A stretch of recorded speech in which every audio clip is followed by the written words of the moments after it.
Truchas is primarily a Hispanic village of approximately 1,000 people, located within a 15,000-acre Spanish land grant, the Nuestra Señora del Rosario, San Fernando y Santiago. This grant was established by petition to the Spanish king in 1754 by 12 families who established the Plaza of Truchas. Nestled high in the Sangre de Cristo Mountains, Truchas sits at an elevation of 8,051 feet. The town site has homes and businesses along the main road, for which many years was a dirt road. Born in December 1930, José Domingo Sandoval was the sixth of 12 children born to Apolinar and Pablita Lopez Sandoval. The Sandoval family and extended family was large, with plenty of kids to help work the farm. Farming has been a part of my ancestry for many generations, and today I got a glimpse of Dad's life on the farm growing up in Truchas. I followed my dad to Las Joyas, the land where Dad played and worked as a young man, where arrowheads were as common as small rocks, where we walked to feed the cows this sunny spring morning. Dad pointed to a cow. First time I've seen a cow that didn't like her calf. She didn't even dry it. I made a bottle. They have to suck from the cow within 24 hours after birth. He proceeded to get hay from the white trailer and explained to me that he feeds the cows twice a day. This year I've been feeding them 4 bales of hay, enough to survive so they are not too thin. I'll take them the 1st of May or the 15th, depending on the pasture in the forest. It has to be a certain height, and I leave them till the end of September. Dad learned young, at age 6, to butcher cattle with his father. After feeding the cows, I asked my dad if we could go for a ride around Truchas, and he gladly agreed. We got into his truck and drove east toward the mountains where Dad was going to show me the Acequia Posesión. As we rode, we passed his land to the south.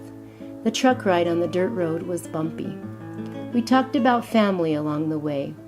"Tell me about life as a young boy," I asked. "I think our folks were used to the land. They were raised that way. They had to work to survive. They raised corn, beans, you name it, anything that grows on the land.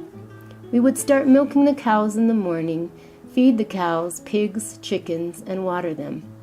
I would get water for Mother from the ditch for the rest of the day because we didn't have running water. And after breakfast, we would have hoeing to do." Chores like these were common for farming families. For fun, Dad and his siblings made their own sleds and played in the snow and ice. Religion was very important at home, and it was Grandma that taught catechism to the kids.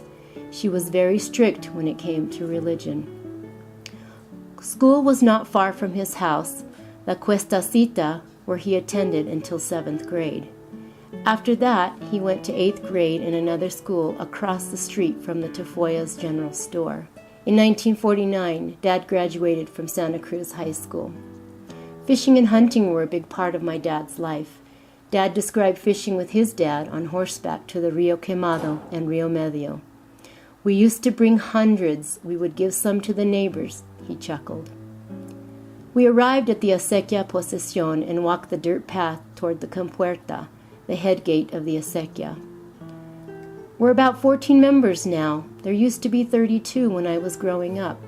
We distribute the water based on the acreage that each owner has, and it's the same when it comes to work. No one wants to serve as mayordomo.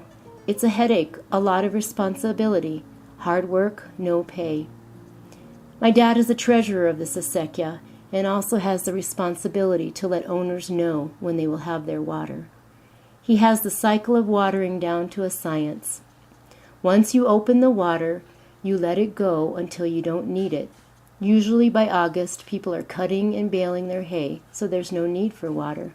This acequia, this water that we get here, the best portion of the water comes from the north fork of the Rio Quemado.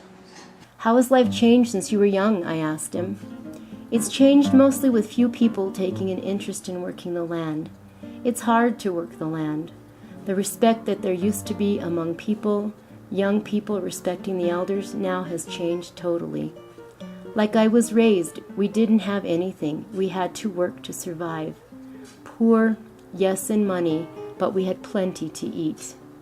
And like a lot of people tells me, well, why do you work so hard? Your life, you're not going to take anything with you. I know I'm not going to take it with me, but I've enjoyed it while I have